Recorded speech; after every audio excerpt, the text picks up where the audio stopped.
Our lives are the sum of our choices. Mission Impossible Dead Reckoning Part 1 is a fantastic action thriller that is the blockbuster of the summer. It has it all: action, stunts, suspense, thrills, and a bit of romance, with an action hero who will fight no matter what. In a time where heroes are now deconstructed and subverted, Dead Reckoning Part 1 is an intense ride that leaves you wanting more, while also being very satisfying at the same time. The film tackles the subject of AI, and in this day and age, it is a very topical subject. A Russian sub is infected with the AI. However, it develops a mind of its own, and instead of infiltrating it and assessing, it eventually just destroys the submarine and over-delivers on its objective. The only way to control it or destroy it is to get two halves of the key and then access the submarine. Ethan Hunt is then designated as a rogue operative, par for the course now, as he refuses to give this to any one nation, as they will become an unstoppable force that can, and most likely will, take over the world. Of course! Ethan and his team must stop different parties from acquiring the two keys to assemble them to get to the AI. Grace, played by Hayley Atwell, is then tasked with stealing the keys by one of the interested parties, as Ethan tries to help and protect her.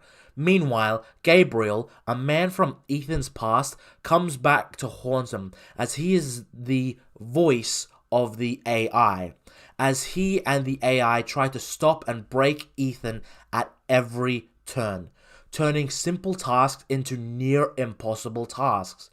But will Ethan be able to get the key to destroy the AI? Well, go watch the movie. I ain't spoiling this one. Now, something I was surprised about is the runtime, the 2 hour and 43 minute runtime. I did not feel it at all. Unlike some other films this year, it is paced beautifully, and as a part 1, I felt more a sense of finality than Fast X and Spider-Man Across the Spider-Verse, which those two films proudly say that they stand on their own, not as a part 1. Even though those two films are both part 1s, they just end very unceremoniously. Whereas this film, yes, it ends on a cliffhanger, but it does have a sense of, yes, we have concluded this part of the story, but there is still some things left that need to be resolved. Tom Cruise gives another great performance as Ethan Hunt in this movie, and at this point, he knows his character so well that he could easily just go into cruise control, but instead, he still gives a wonderful performance, and at the age of 61, this man is still going, and I love it. I want him to continue as this character for as long as he can, because Mission Impossible has become a very consistent action franchise. As for the series regulars, they give another great performance. However, the real star in this film is Hayley Atwell as Grace. I loved her in this film. She is truly the shot of adrenaline the franchise needed. She is so great as the character, and she isn't exactly Ethan's equal like Rebecca Ferguson's Ilsa Faust, but she gives the franchise a sense of humanity, because Grace isn't a spy. She is a professional thief, admittedly, but she is not used to running around, driving, and fighting for her life. While she has special skills, she is still technically a civilian. The last time they tried a thief character was back in Mission Impossible 2, which was not the best in the series, so you can understand why it took them so long, but I'm so glad we were able to bring a sense of humanity back with this series. The villain of the story, not the AI, but the human villain, Gabriel, played by Isai Morales, is not as great as Philip Seymour Hoffman's character in Mission Impossible 3, but he is menacing and cold and calculating. Not the best in the series, but he is better than most of the villains. I think he comes in second in terms of this whole series. We will still get another film with him, so he can get a lot more material in the second part. In the first half, it is very much he's this omnipotent threat that has some connection to Ethan.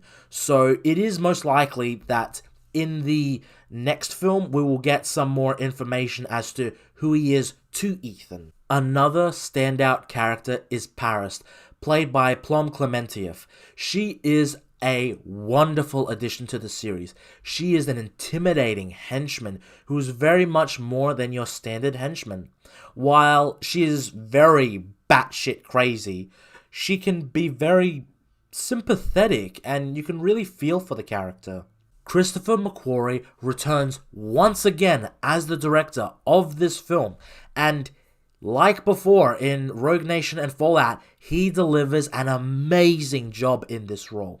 He really takes inspiration from Brian De Palma from the original 1996 movie, which I really liked and I think is underrated in the franchise.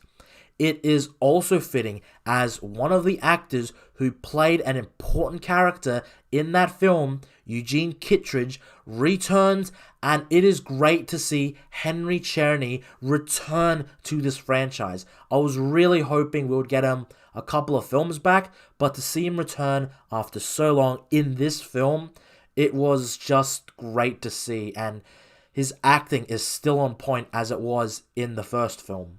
Now, the big question of the review. Is it better than Fallout? Fallout is, in the original 6 films, my favorite film of the franchise.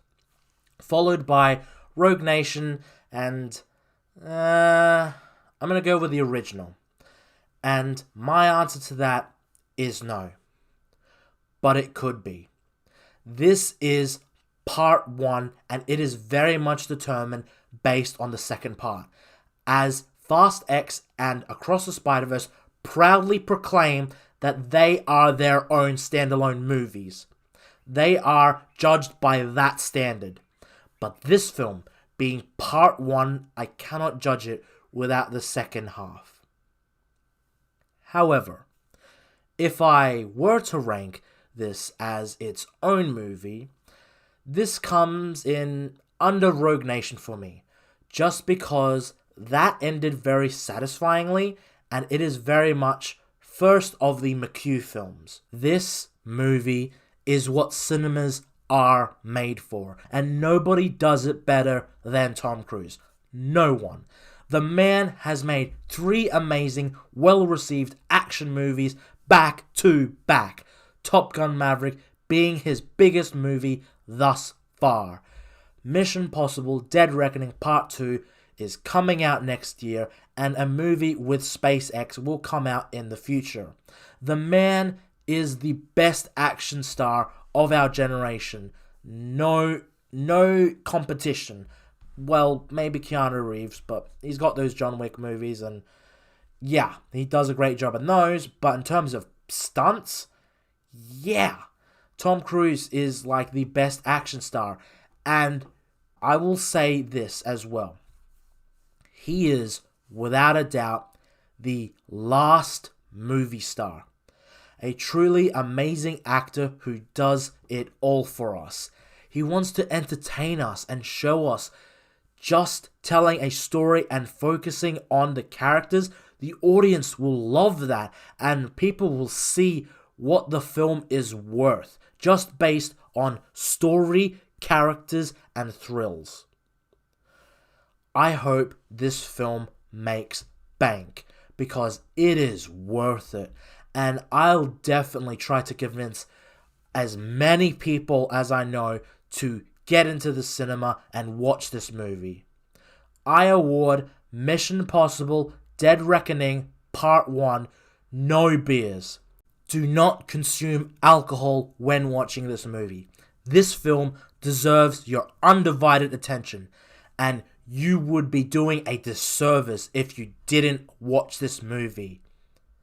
Like, I think this movie could possibly be my favorite film of the year. Very much like how Fallout was my favorite movie of 2018. This franchise is one of the most consistent franchises that hits back to back. And Tom Cruise delivers. McQuarrie delivers. The supporting cast delivers. I could see this franchise going on. And Tom Cruise has said that he wants to keep going until he's probably 80 or so. And honestly, I want to see that. If Harrison Ford can return at 80 years old for Indiana Jones, and Tom Cruise looks like this, like he's in his 40s, while he's 61 in this franchise, in this movie, I think that I can live with 2 more decades worth as Tom Cruise as Ethan Hunt in one of the best action thriller franchises. And make no mistake, this is not my favorite spy film franchise. My favorite will always be James Bond. However, there is no denying that in terms of quality, Tom Cruise Mission Possible franchise is better than James Bond right now. And it kind of breaks my heart to say that because, yeah, Tom Cruise is the last movie star and he is amazing. I will sing his praises to no end. And I am so glad that this man is saving Hollywood by making movies for everyone and pleasing everyone just because he loves his audience. Anyway, please like and subscribe and take care and have a good one.